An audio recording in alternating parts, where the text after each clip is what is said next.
Praise the lord.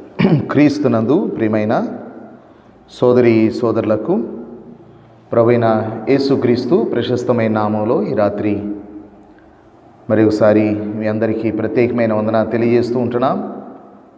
దేవుడు మరి ఒక దినాన్ని మనకు అనుగ్రహించి పగలంతా తన రెక్కల నీడన మనలను కాపాడి ఈ రాత్రి దేవుని యొక్క వాక్యాన్ని వినడానికి మరి ఒక మంచి అవకాశాన్ని ప్రభు మనకి అనుగ్రహించారు. యేసుక్రీస్తు వారు ఆయన వాక్యాన్ని బోధించే సమయంలో తన దగ్గర ఉన్నటువంటి వారితో ఆయన అన్న మాట ఏంటంటే, వినుచున్న మీరు ధన్యులై ఉన్నారు, వినుచున్న మీరు ధన్యులై ఉన్నారు అనే మాట వాడారు. దేవుని యొక్క మాటలు వినడం అన్నిటికంటే గొప్ప ధన్యత.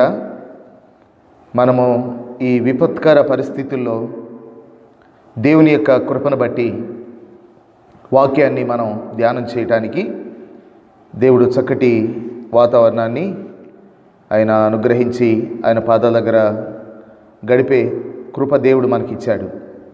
ఓ ప్రక్క తుఫాను ప్రభావం, రెండో ప్రక్క ఎండలు తీవ్రత, మరో ప్రక్క కరోనా వైరస్ వ్యాపించడం, ఈ పరిస్థితులన్నీ చూస్తూ ఉన్నాం. దేవుడు మనలను వీటన్నిటి నుండి అద్భుతంగా కాపాడుతూ క్షేమంగా ఉంచుతున్నటువంటి దేవునికి మనము స్తుతులు చెల్లించబద్దులమై ఉంటున్నాం. మనము యేసు ప్రభు యొక్క రెండవ రాకడకు సంబంధించిన విషయాలు గతంలో మనం కొన్ని జ్ఞాపకం చేసుకున్నాం. దేవుడు భవిష్యత్తులో ఆయన భూమి మీద ఏం చేయబోతున్నాడో అవన్నీ కూడా తన యొక్క ప్రణాళిక సంకల్పం అంతటినీ సేవకుల ద్వారా తెలియచేసి వాక్యంలో అవన్నీ కూడా పొందుపరిచాడు. ఆయన భూమి మీదకి జలప్రళయం రప్పించాలి అనుకున్నప్పుడు నోవహుతో చెప్పాడు ఆ విషయాన్ని. సొదొమ గొమొర్రా పట్టణాల మీదకి అగ్నిగంధకాలు కురిపించాలి అనుకున్నప్పుడు అబ్రహాముతో చెప్పాడు ఆ విషయాన్ని. ఆ విధంగానే ఇశ్రాయేలు దేశం మీదకి తీర్పు పంపించాలి అనుకున్నప్పుడు ఆయన తన శిష్యులతో ఆ మాటలు చెప్పాడు. అలాగనే లోకమంతటి మీదకి ఆయన ఉగ్రతను పంపించాలి అనుకున్నప్పుడు అపోస్తుడైన యోహానుకి ఆ విషయాలన్నీ బయలుపరిచి ప్రకటన గ్రంథం రాయడానికి యోహానును ప్రేరేపించాడు. ఆ విధంగా దేవుడు చెప్పకుండా ఎప్పుడు ఏది చేయలేదు, చెప్పినది ఏది కూడా నెరవేర్చకుండా ఉండలేదు. మనం ప్రకటన గ్రంథంలో వాటికి సంబంధించిన విషయాలు మనం కొన్ని జ్ఞాపకం చేసుకుంటూ వచ్చాం. 7 ముద్రలు విప్పినప్పుడు జరిగే సంఘటనలు, 7 బోర్లు ఊదినప్పుడు జరిగే సంగతులు, అదేవిధంగా 7 ఉగ్రత పాత్రలు ఉన్నాయి. అవి భూమి మీద కుమ్మరించినప్పుడు ఒక్కొక్క పాత్ర కుమ్మరిస్తూ ఉండగా మరి భూమి మీద ఏం జరుగుతుందో ఆ విషయాలు 15, 16 అధ్యాయాల్లో ప్రకటన గ్రంథంలో వ్రాయబడ్డాయి. నేను ఆ పాత్రలు, ఉగ్రత పాత్రలకు సంబంధించిన విషయాలు చెప్పక మునుపు నేను మరి ఒక విషయాన్ని మీతో పంచుకోవాలని ఆశిస్తూ ఉంటున్నాను. ప్రకటన గ్రంథం 16వ అధ్యాయము 4వ వచనం నుండి 7వ వచనం వరకు నేను చదువుతున్నాను, గమనించండి. ప్రకటన గ్రంథం 16వ అధ్యాయం 4వ వచనం నుండి 7వ వచనం వరకు. 3వ దూత తన పాత్రను నదులలోను జలధారలలోను కుమ్మరింపగా అవి రక్తమాయను. అప్పుడు వర్తమాన భూతకాలములలో ఉండు పవిత్రుడా, పరిశుద్ధుల రక్తమును ప్రవక్తల రక్తమును వారు కార్చినందుకు తీర్పు తీర్చి వారికి రక్తము త్రాగనిచ్చితివి. దీనికి వారు పాత్రులే. నీవు ఇలాగు తీర్పు తీర్చితివి గనుక నీవు న్యాయవంతుడువని జలముల దేవదూత చెప్పగా వింటిని. అందుకు అవును ప్రభువా, దేవ సర్వాధికారి, నీ తీర్పులు సత్యములను న్యాయములనై ఉన్నవని బలిపీఠము చెప్పుట వింటిని. దేవుడు నీతిగల న్యాయాధిపతిగా భూమి మీద ఆయన తీర్పులు తీరుస్తున్నటువంటి విషయాన్ని ప్రకటన గ్రంథంలో మనం జ్ఞాపకం చేసుకుంటూ వచ్చాం. శ్రమల కాలంలో భక్తిహీనుల మీద ఆయన తన ఉగ్రతని ఎలా కుమ్మరిస్తున్నాడో అవి ప్రకటన గ్రంథంలో వ్రాయబడ్డాయి. అలాంటివి చదువుతుంటున్నప్పుడు మరి దేవుడు ప్రేమ గలవాడు, జాలి గలవాడు, కనికరం గలవాడు కదా, ఇలా చేస్తాడాయన అంత ఘోరంగా తన ఉగ్రతని ఆయన మనుషుల మీద కుమ్మరిస్తాడా అనే ప్రశ్న మనకు వస్తుంది. దేవుడు ప్రేమ గలవాడే, ఆయన లాంటి ప్రేమ కలిగిన వారు ఎవరూ లేరు. అదే సమయంలో దేవుడు న్యాయవంతుడు కూడా, ఆయన వంటి న్యాయవంతుడు కూడా ఇంకెవరూ లేరు. ఆయన ఏ పని చేసినా దాని వెనక ప్రేమతో పాటు న్యాయం అనేది ఉంటుంది. అంటే ఆయన ప్రేమ న్యాయముతో కూడినది. కాబట్టి ఆయన తీర్చేటువంటి తీర్పులు, ఆయన పంపించే ఉగ్రత, వాటన్నిటి వెనుక దేవుని యొక్క సంపూర్ణ న్యాయము అనేది ఉన్నది. యోబు యొక్క జీవితాన్ని ఒకసారి మనం ఆలోచిస్తే, సాతానుడు వెళ్ళి యోబును శోధించాలి అనుకున్నప్పుడు దేవుడు అనుమతి ఇచ్చాడు. అయితే యోబు అన్ని బాధలు పడ్డా దేవుడు అన్యాయం చేశాడు అని మాత్రం అనలేదు. ఇంకొక మాట అన్నాడు, సర్వశక్తుడు అన్యాయము చేయుట అసంభవము అనే మాట యోబు వాడాడు. కాబట్టి సర్వశక్తుడు అన్యాయం చేయటం అసంభవం. ఆయన ఏది చేసినా దాని వెనుక సంపూర్ణ న్యాయం ఉంటుంది. అందుకనే ఇక్కడ జలముల దేవదూత చెప్తా ఉంది, నీవు న్యాయవంతుడవు అని 6వ వచనంలో. బలిపీఠం చెప్తా ఉంది, నీ తీర్పులు సత్యములను న్యాయములనై ఉన్నవని బలిపీఠం చెప్తా ఉంది 7వ వచనంలో, 16వ అధ్యాయంలో. ఇదే ప్రకటన గ్రంథం 19వ అధ్యాయము 2వ వచనంలో ఇంకొక మాట మనం చూస్తాం. ప్రకటన గ్రంథం 19:2, ఆయన తీర్పులు సత్యములను న్యాయములనై ఉన్నవి. ఆయన తీర్పులు సత్యములను న్యాయములనై ఉన్నవి. ఆయన శరీరధారిగా ఉన్నప్పుడు ఆయన కూడా తీర్పు తీర్చారు కదా. హేరోదు తీర్పు తీర్చాడు, పిలాతు తీర్పు తీర్చాడు, సన్హెడ్రిన్ సభ దగ్గర తీర్పు జరిగింది. ఏది రుజువు చేయలేకపోయారు,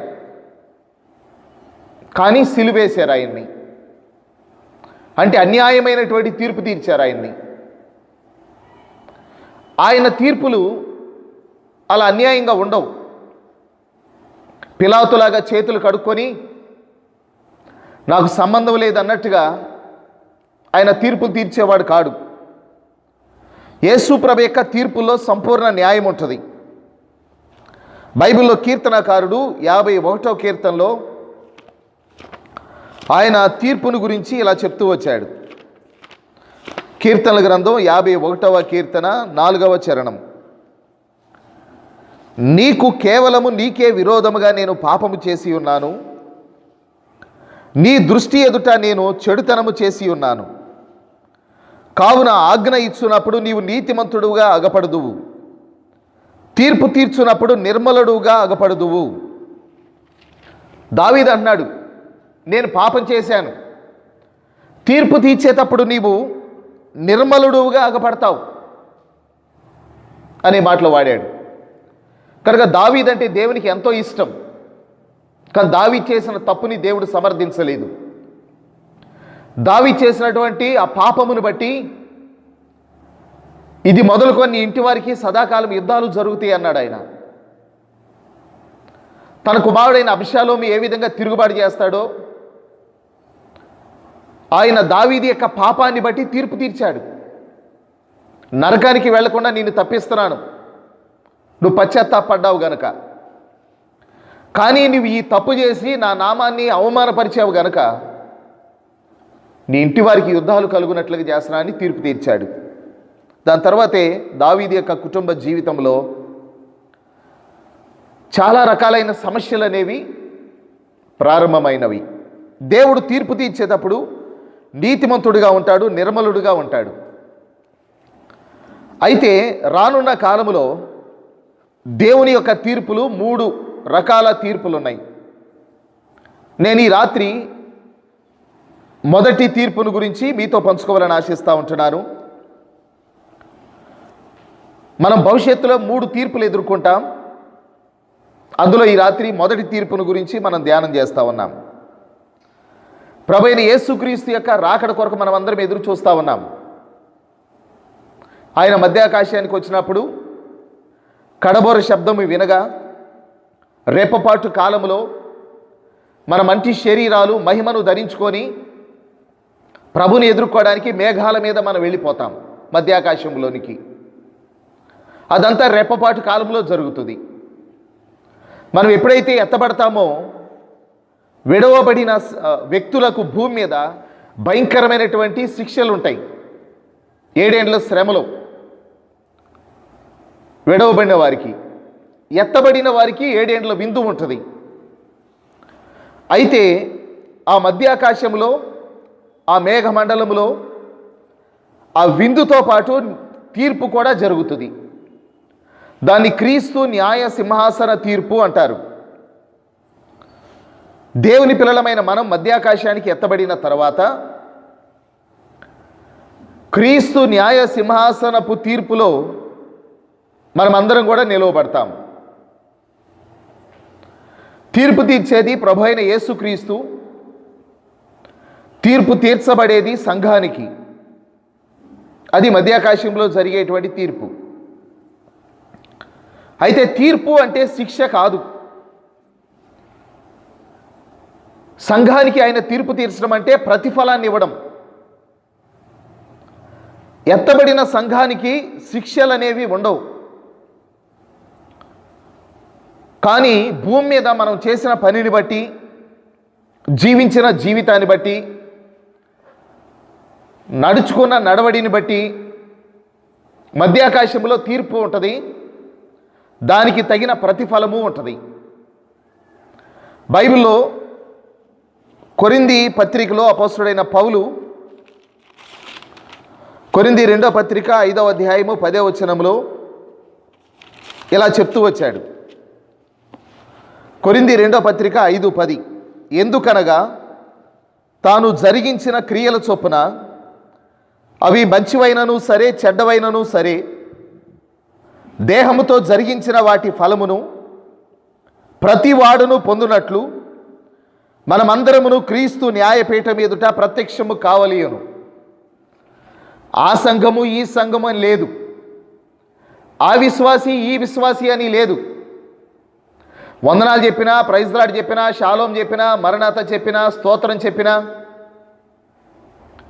విశ్వాసులైనటువంటి పరిశుద్ధులందరూ కూడా క్రీస్తు న్యాయపీఠం ఎదుట నిలవబడేటువంటి ఒక దినం ఉంది. దాని క్రీస్తు న్యాయ తీర్పు అన్నారు. అది మధ్యాకాశంలో జరుగుతుంది. అప్పుడు మనం భూమి మీద విశ్వాసులముగా లేక దేవుని పిల్లలముగా ఎటువంటి జీవితాన్ని జీవించామో దానిని బట్టి ప్రతిఫలము లేక జీతము అనేది ఇస్తాడు ఆయన. మొట్టమొదటిగా మనకు మెప్పు ఉంటుంది. మనం జీవించిన జీవితాన్ని బట్టి మెప్పు కలుగుతుంది. బైబిల్లో పేతురు మొదటి పత్రిక 1వ అధ్యాయం 7వ వచనంలో అపోస్తలుడైన పేతురు ఇలా చెప్పాడు. పేతురు మొదటి పత్రిక 1వ అధ్యాయము 7వ వచనం, నశించిపోవు సువర్ణము అగ్ని పరీక్ష వలన శుద్ధపరచబడుచున్నది కదా, దానికంటే అమూల్యమైన మీ విశ్వాసము ఈ శోధనల చేత పరీక్షకు నిలిచినదై యేసుక్రీస్తు ప్రత్యక్షమైనప్పుడు మీకు మెప్పును మహిమయు ఘనతయు కలుగుటకు కారణమగును. మీకు మెప్పును మహిమయు ఘనతయు కలుగుటకు కారణమగును. ఒకవేళ మనం చేసే పనిని బట్టి, జీవించే జీవితాన్ని బట్టి ఈ లోకంలో మనకు మెప్పు కలగకపోవచ్చు, మనల్ని ఎవరు మెచ్చుకోకపోవచ్చు. కానీ ప్రభువైన యేసుక్రీస్తు ఎదుట నిలవబడినప్పుడు మనం జీవించిన జీవితాన్ని బట్టి మెప్పు మహిమ ఘనత అనేవి కలుగుతాయని దేవుని యొక్క వాక్యం చెప్తా ఉంది. సంఘములో గల కొంతమంది సభ్యుల్లో ఎవరైనా మనల్ని మెచ్చుకుంటే లేక వాళ్ళ మధ్య ఒక పాస్టర్ గారు కనుక వారి పేరు పెట్టి మెచ్చుకుంటే ఎంతో ఆనందపడేవారు ఉన్నారు. కానీ మధ్యాకాశంలో కోట్ల కొలది దూతల ఎదుట, కోట్ల కొలది పరిశుద్ధుల ఎదుట ప్రభువైన యేసుక్రీస్తు వారు మనల్ని మెచ్చుకుంటే ఆ ఆనందానికి అవధులే ఉండవు. అందుకని బైబిల్ ఏం చెప్తుందంటే, మనుష్యులు మెచ్చుకొని వాడు యోగ్యుడు కాడు, కానీ దేవుడు మెచ్చుకొని వాడే యోగ్యుడు. ఒకసారి అమెరికా దేశం నుండి ఒక ఆయన ఆఫ్రికా దేశానికి సేవ చేయడానికి వెళ్ళాడు, ఒక మిషనరీ. ఆయన ఉన్నతమైన చదువు చదివాడు, ఆస్తిపరుడు. తన ఆస్తిని అంతటినీ సేవ కొరకు ధారాళంగా ఉపయోగించాడు. ఆయన ఆఫ్రికా చీకటి ప్రాంతంలోనికి వెళ్ళి వారి మధ్య సేవ చేసి చాలా సంవత్సరాలు కష్టపడి ఆయన తిరిగి వస్తూ ఉన్నాడు. ఆయన ఓడలో వస్తూ ఉండగా ఒడ్డు మీద చాలామంది మరి ఎవరో ఒక గొప్ప వ్యక్తి కోసం అన్నట్టుగా ఎదురు చూస్తూ ఉన్నారు. వారి చేతిలో కొన్ని బహుమానాలు ఉన్నాయి, స్వాగతానికి సంబంధించినటువంటి బ్యానర్లు పట్టుకొని ఉన్నారు. ఆ ఓడ దరికి చేరక మునిపే వారు అక్కడ నిలవబడి స్వాగతిస్తూ నిలవబడ్డారు. అప్పుడు ఈ మిషనరీ అనుకున్నాడు, నేను చేసిన త్యాగానికి, నేను పడిన కష్టానికి, ప్రయాసకి గుర్తింపుగా వీళ్ళందరూ కూడా నాకు స్వాగతాన్ని ఇవ్వడానికి వస్తున్నారు అని. కానీ అదే ఓడలో అమెరికా దేశపు అధ్యక్షుడు కూడా ఉన్నాడు. చివరికి వారు దిగిన తర్వాత వాళ్ళు ఇచ్చింది, వారు స్వాగతాన్ని తెలియజేసింది ఆ అధ్యక్షునికి. ఈ మిషనరీ చాలా కష్టపడ్డాడు, వాస్తవంగా చాలా త్యాగం చేశాడు. చివరికి తన కుటుంబాన్ని కూడా కోల్పోయాడు. తన సేవా జీవితంలో తన ఆస్తిని అంతటినీ పంచాడు పేదల కోసం. కానీ అనుకున్నటువంటి ఘనత మనుషుల వల్ల కలగలేదు. ఎవరు ఆయన్ని పట్టించుకోలేదు. గదిలోనికి వెళ్ళి దేవుని దగ్గర మోకరించి ఆయన కొంచెం దుఃఖంలో, ప్రార్థనలో ఉండగా అప్పుడు దేవుడు చెప్పాడు, నా కుమారుడా, ఈ లోకంలో మెప్పులు ఘనతలు కొద్ది కాలమే ఉంటాయి. నిత్యత్వంలో నేను నీకు ఇచ్చే మెప్పు ఘనత యుగ యుగములు ఉంటుంది. అప్పుడు ఆ వాక్యాన్ని జ్ఞాపకం చేసుకున్నాడు ఆ దైవజనుడు. మనుష్యులు మెచ్చుకొని వారు యోగ్యులు కాదు, దేవుడు మెచ్చుకొని వాడే యోగ్యుడు అని. మధ్యాకాశంలోకి వెళ్ళినప్పుడు ఆయన వల్ల మనకు మెప్పు కలుగుతుంది. ఈ రోజుల్లో మరి చాలామంది పేదలకు అన్నదానం చేసేవారు ఉన్నారు, రకరకాల దానాలు చేసేవారు ఉన్నారు. ఇదంతా చాలా మంచి విషయం. అలా మనకు కలిగిన దానిలో నుండి ఇతరులకు సహాయపడాలి. అలాంటి దాతృత్వ హృదయాన్ని మనం అందరం కలిగి ఉండాలి. అయితే ప్రభు అయిన యేసుక్రీస్తు వారు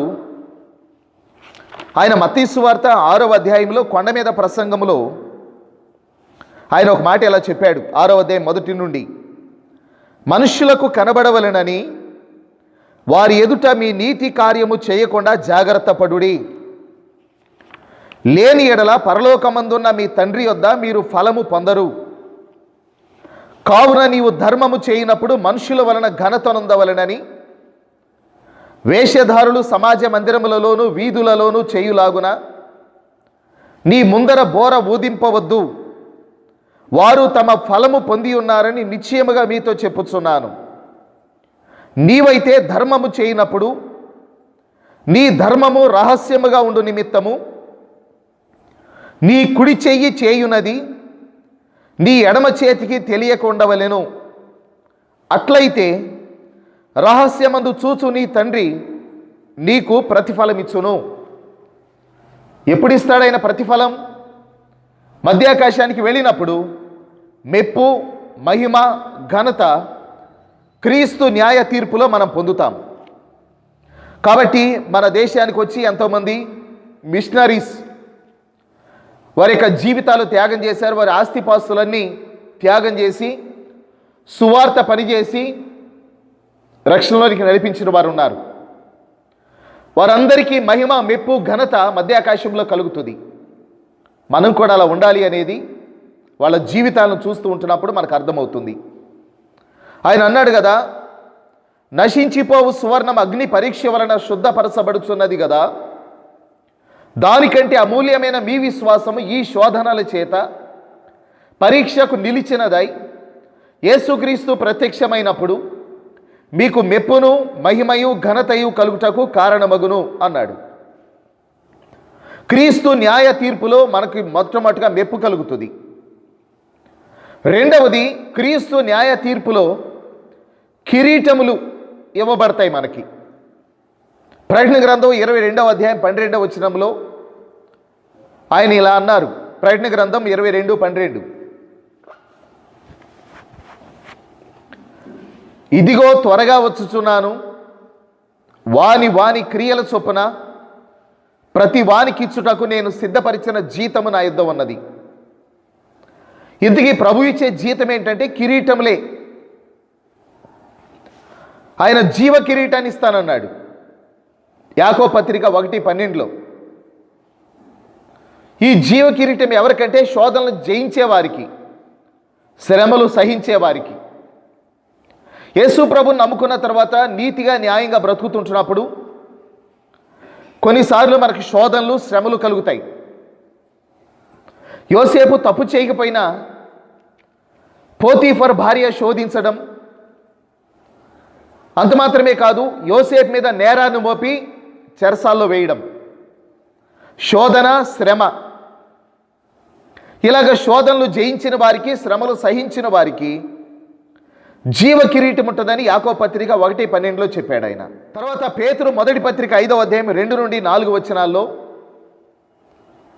ఆయన ప్రధాన కాపరిగా ప్రత్యక్షమైనప్పుడు మహిమ కిరీటాన్ని ఇస్తానని చెప్పాడు. మందను నమ్మకంగా కాయు వారికి, దేవుని యొక్క పనిని నమ్మకంగా జరిగించు వారికి మహిమ కిరీటాన్ని ఇస్తానని చెప్పాడు. తెస్సలోనికీయులకు రాసిన మొదటి పత్రిక 2:19లో ఎవరైతే సువార్త పనిచేసి కొన్ని ఆత్మలను దేవుని కోసం సంపాదిస్తారో వారికి అతిశయ కిరీటాన్ని ఇస్తానని చెప్పాడు. అతిశయ కిరీటం. అంత మాత్రమే కాదు, తిమోతి 2వ పత్రిక 4:8లో యేసు ప్రభు నమ్ముకోవడమే కాదు, పరిశుద్ధతను కాపాడుకొనుటూ తనకు అప్పగించబడిన పనిని సంపూర్తి చేసేవారికి నీతి కిరీటం ఇస్తాడు దేవుడు. పరిశుద్ధతను కాపాడుకొనుచు అప్పగించబడిన పనిని సంపూర్తి చేసేవారు ఎవరైతే ఉన్నారో వారికి నీతి కిరీటం ఇస్తానని చెప్పాడు. కొరింథీ మొదటి పత్రిక 9:25-27 వచనాల్లో భక్తి జీవితంలో ఎవరైతే విజయాన్ని సాధిస్తారో వారికి అక్షయ కిరీటం ఉంటుంది అని చెప్పాడు. కాబట్టి ఆయన ఇచ్చే బహుమానాలు కిరీటాలే. జీవ కిరీటం, మహిమ కిరీటం, అతిశయ కిరీటం, నీతి కిరీటం, అక్షయ కిరీటం. ఇంకా మనం బైబిల్ ఇంకా అనేకంగా చూడగలం. ఇవన్నీ మనం జీవించిన జీవితాలు బట్టి, చేసిన సేవను బట్టి, ప్రార్థన బట్టి, సువార్త పనిని బట్టి, నడవడికను బట్టి ఇవన్నీ ప్రభు వల్ల పొందేవి. అంత మాత్రమే కాదు, ఆ 7 ఏండ్ల ఆ విందు తర్వాత ఆయనతో కూడా మనం భూమి మీదకి వస్తాం. అప్పుడు భూమి మీద 1000 ఏండ్ల పరిపాలన జరుగుతుంది. ఆ పరిపాలనలో ఆయన మనకు కొన్ని అధికారాలు కూడా ఇస్తాడు. ఆయన బైబిల్ గ్రంథంలో మనం మత్తయి సువార్తలో ఈ మాటలు మనం చూడగలం. మత్తయి సువార్త 25వ అధ్యాయం 20వ వచనం నుండి, మత్తయి సువార్త 25వ అధ్యాయం 20వ వచనం నుండి, అప్పుడు 5 తలాంతులు తీసుకొనిన వాడు మరి 5 తలాంతులు తెచ్చి, అయ్యా, నీవు నాకు 5 తలాంతులు అప్పగించితివే, ఇవియుగాక మరి 5 తలాంతులు సంపాదించితినని చెప్పాను. అతని యజమానుడు, భలా నమ్మకమైన మంచి దాసుడా, నీవు ఈ కొంచెములో నమ్మకముగా ఉంటివి, నిన్ను అనేకమైన వాటి మీద నియమించేదను, నీ యజమానుని సంతోషములో పాలు పొందుమని అతనితో చెప్పాను. అనేకమైన వాటి మీద నియమించేదను. అక్కడ పదవులు, అధికారాలు 1000 ఏండ్ల పాలనలో ఆయన మనకి ఇస్తానని వాగ్దానం చేశాడు. ఈ లోకంలో ఒకవేళ అధికారం ఉంటే కొద్ది కాలమే, పదవులు ఉంటే కొద్ది కాలమే.